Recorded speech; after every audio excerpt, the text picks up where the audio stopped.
अस्सलाम वालेकुम एंड जुले टू ऑल द व्यूवर्स। आज हम डिस्कस करेंगे प्रीवियस ईयर क्वेश्चंस के एसएसआरबी कारगिल के 12th लेवल का जो पेपर है वो लास्ट ईयर कैसा आया था, उसका जनरल अवेयरनेस यानी कि जनरल नॉलेज जो कि जिसमें जनरल नॉलेज स्टैटिक जीके और करंट अफेयर्स बाकी इंपॉर्टेंट क्वेश्चंस आते हैं, उसके बारे में हम डिस्कस करेंगे कि किस टाइप के प्रीवियस ईयर्स क्वेश्चन पेपर्स जो है पिछले साल आए थे। तो इसमें सबसे पहला जो क्वेश्चन है वो है विच country is separated from India by pack straight. Hindustan और किस कंट्री के बीच में इंडिया और कौन सा कंट्री जो है वो पैक स्ट्रेट के ज़रिए अलग है। तो मालदीव्स, श्रीलंका, बांग्लादेश, म्यांमार। तो इसका राइट आंसर है श्रीलंका। आपको पता है इंडिया के नीचे श्रीलंका है और इंडिया और श्रीलंका के बीच में जो है पैक स्ट्रेट है। तो पैक स्ट्रेट की वजह से इंडिया और श्रीलंका को सेपरेट किया गया है। नेक्स्ट क्वेश्चन पे चलते हैं। क्वेश्चन नंबर टू कहते हैं कि which country is known as the golden land. किस कंट्री को हम गोल्डन लैंड कहा जाता है। तो ऑप्शन ए है म्यांमार, बी है बांग्लादेश, सी है नेपाल, डी है भूटान। तो इसका राइट आंसर है म्यांमार। म्यांमार को हम गोल्डन लैंड कहा जाता है क्योंकि म्यांमार को हम गोल्डन लैंड इसलिए कहा जाता है क्योंकि इसमें बहुत सारे यानी कि लार्ज काफ़ी क्वांटिटी में यानी कि मकदार में गोल्डन पेगोडास और गोल्डन टेम्पल्स पाए जाते हैं, इसलिए म्यांमार को हम गोल्डन लैंड भी कहा जाता है। Question number third, other than continent the largest island in the world. यानी कि वो कौन सा जो है मतलब आइलैंड है जो कंटिनेंट के बग़ैर सबसे बड़ा आइलैंड दुनिया में कौन सा है। तो इसका राइट आंसर है ग्रीनलैंड। ग्रीनलैंड को जो है दुनिया का सबसे बड़ा आइलैंड कहा जाता है क्योंकि ग्रीनलैंड जो है वो बिगेस्ट है, बहुत बड़ा है ये आइलैंड। तकरीबन 2,16,866 स्क्वायर किलोमीटर जो है इसका एरिया है। तो आप देख लीजिए कितना बड़ा है। तो सबसे बड़ा आइलैंड यानी कि कॉन्टिनेंट को छोड़कर बड़ा आइलैंड दुनिया में ग्रीनलैंड है। क्वेश्चन नंबर 4 कहते हैं कि which state of India has the smallest land area. Area के हिसाब से हिंदुस्तान का सबसे छोटा स्टेट कौन सा है, वो है ऑप्शन ए गोवा। गोवा के बारे में अगर हम बात करेंगे तो गोवा जो है वो सबसे स्मॉलेस्ट आइलैंड है। इसका एरिया जो है वो 3,702 स्क्वायर किलोमीटर है। सिर्फ ये बहुत ही छोटा सा हिंदुस्तान का एरिया के हिसाब से स्टेट है। नेक्स्ट क्वेश्चन पे चलते हैं। Which is the first country to declare climate emergency. दुनिया में वो कौन सा कंट्री है जिसने क्लाइमेट एमरजेंसी यानी कि डिक्लेयर किया था। तो इसका ऑप्शन है न्यूजीलैंड, स्वीडन, यूके, स्विट्ज़रलैंड। इसमें से कौन सा वो कंट्री है जिसने पहली बार क्लाइमेट एमरजेंसी को डिक्लेयर किया था, इम्प्लीमेंट किया था यानी कि इसने डिक्लेयर किया था। तो इसका राइट आंसर है UK, United kingdom. United kingdom ने क्लाइमेट एमरजेंसी डिक्लेयर किया था। कब किया था? मई 1, 2019 को। 1 मई 2019 को यूनाइटेड किंगडम यानी कि यूके ने क्लाइमेट एमरजेंसी पहली बार डिक्लेयर किया था। क्वेश्चन नंबर 6 कहते हैं कि which is considered as the biggest port of India. Hindustan में जो बंदरगाहें हैं यानी कि जो बंदरगाह हैं समंदरी जजीरे पर, उसमें से सबसे बड़ा पोर्ट हिंदुस्तान में कौन सा है। तो ये है मुंबई पोर्ट। मुंबई पोर्ट जो है वो इंडिया का सबसे बड़ा क्या है? जजीरा है, सॉरी बंदरगाह है, पोर्ट है। क्वेश्चन नंबर 7 पे चलते हैं। Which gas makes up the majority of earth atmosphere? वो कौन सा गैस है जो ज़मीन के एटमॉस्फेयर में सबसे ज़्यादा अवेलेबल हैं? तो इसका जो राइट आंसर है वो है, कौन सा है आप गेस कर दीजिए, वो है नाइट्रोजन। यानी कि नाइट्रोजन हमारे एटमॉस्फेयर में सबसे ज़्यादा है। नाइट्रोजन कितना है सबसे ज़्यादा? यानी कि 78%। और ऑक्सीजन कितना है? ऑक्सीजन है हमारे एटमॉस्फेयर में सिर्फ 21%। और आर्गन कितना है हमारे एटमॉस्फेयर में? आर्गन है 0.9%। तो आप देख सकते हैं कि सबसे ज़्यादा हमारे एटमॉस्फेयर में नाइट्रोजन अवेलेबल है 78%, फिर इसके बाद ऑक्सीजन है 21%, आर्गन है 0.9%। Question number 8। Blue colour of sky is due to? आसमान का कलर स्काई का यानी कि हमारे आसमान का कलर ब्लू क्यों है? तो ऑप्शन है रिफ्लेक्शन की वजह से, रिफ्रैक्शन की वजह से, टोटल इंटरनल रिफ्लेक्शन की वजह से, या स्कैटरिंग ऑफ लाइट की वजह से। यानी कि इसका राइट आंसर है स्कैटरिंग ऑफ लाइट। यानी कि जो जब लाइट जब स्कैटर होते हैं तो हमको आसमान क्या नज़र आता है? ब्लू नज़र आता है जब हम नीचे से ज़मीन से आसमान की तरफ नज़र देते हैं। तो इसको हम रे लैट स्कैटरिंग भी कहते हैं, Rayleigh scattering. Next question. The largest coral reef ecosystem in the world is? सबसे largest coral reef ecosystem world में कौन सा है? तो ये है Great Barrier Reef. Great Barrier Reef जो है वो लार्जेस्ट कोरल रीफ इकोसिस्टम है पूरी दुनिया में। ये कहाँ पे है? ये लोकेटेड है the coast of Queensland Australia in the Coral Sea. यहाँ पर ये बैरियर रीफ जो है वो पाए जाते हैं। नेक्स्ट क्वेश्चन पे चलते हैं। Question number 10। The seasonal reversal of wind in typical characteristics of? जो सीजनल जो विंड का जो रिवर्सल होता है उसको हम क्या कहते हैं? उसको हम कहते हैं मॉनसून क्लाइमेट। यानी कि जब सीजनल रिवर्सल होता है विंड का, हवा का, यानी कि जो रिवर्स होता है उसको हम कहते हैं मॉनसून क्लाइमेट। Question number 11।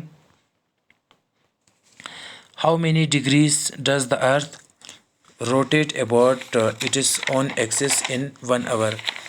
एक घंटे में ज़मीन अपने ऊपर यानी कि अपना जो एक्सिस है इसमें कितना रोटेशन जो है कितने डिग्री पे होता है ज़मीन का एक घंटे में? तो इसका राइट आंसर है 15 डिग्री। नेक्स्ट क्वेश्चन पे चलते हैं। नेक्स्ट क्वेश्चन है what is the chemical formula for table salt? Table salt का केमिकल फार्मूला क्या है? Option A Na2SO4, option B NaHCO3, option C NaCl, option D NaOH। तो इसका सही आंसर है, आपको भी पता है ये मैक्सिमम स्टूडेंट्स को, NaCl। NaCl यानी कि सोडियम क्लोराइड। सोडियम क्लोराइड को हम साल्ट भी कहा जाता है, कॉमन साल्ट भी कहा जाता है, टेबल साल्ट भी कहा जाता है, या हम इसको हेलाइट भी कहा जाता है। Question number 13। मरकरी इस ए मरकरी क्या है? Option A diamagnetic substance, paramagnetic substance, ferromagnetic substance, none of the above. तो इसका राइट आंसर है डाई मैग्नेटिक सबस्टेंस। मरकरी जो है वो क्या है? Diamagnetic substance. Diamagnetic substance क्या होता है? Diamagnetic materials are weakly repelled by an external magnetic field. यानी कि जो डाई मैग्नेटिक मटेरियल्स होते हैं वो वीकली रिपील हो जाते हैं जब उस पर कोई एक्सटर्नली बाहर से कोई मैग्नेटिक फील्ड का जब ज़ोर पड़ता है तो ये रिपील हो जाता है। The reserve bank of India RBI is responsible for regulating? RBI reserve bank of India किस चीज़ के लिए रिस्पॉन्सिबल है? तो ये है मॉनेटरी पॉलिसी के लिए। रिजर्व बैंक ऑफ इंडिया जो है मॉनेटरी पॉलिसी चलाता है। नेक्स्ट क्वेश्चन है the famous Sattriya dance form is native to which of the Indian state? Famous जो है सत्रिया डांस हिंदुस्तान के किस स्टेट का नेटिव डांस है? आसाम का, मणिपुर का, सिक्किम का या मेघालय का? तो इसका राइट आंसर है आसाम का। यानी कि आप याद रख लीजिए सत्रिया डांस जो है वो आसाम के स्टेट्स का है। 16. Which Indian state has become the first to launch a unified vehicle registration card in the country? Hindustan का वो कौन सा स्टेट है जिसने पहली बार यूनिफाइड व्हीकल रजिस्ट्रेशन कार्ड बनाया था कंट्री में, हमारे देश में? तो इसका राइट आंसर है Gujarat. Next question, what was the name of operation of Indian air force joining Indian army in Kargil war? उस ऑपरेशन का नाम क्या है जो इंडियन और एयरफोर्स ने 1999 करगिल वार के दौरान इंडियन आर्मी की मदद करने के लिए ज्वाइन किया था इंडियन एयरफोर्स ने? तो इंडियन एयरफोर्स का वो कौन सा ऑपरेशन है जो कारगिल वार के दौरान चलाया गया, उसका नाम क्या है? वेरी इंपॉर्टेंट, ऑपरेशन सफ़ेद सागर। ऑपरेशन सफ़ेद सागर इसका नाम है। Question number 18, with which sport डब्बी हॉकली मेडल इज एसोसिएटेड विथ? डब्बी हॉकली मेडल किस गेम के साथ एसोसिएट हैं? तो ये है क्रिकेट। क्वेश्चन नंबर 19 पे चलते हैं। What is the name of India's first military satellite over the Indian Ocean reason?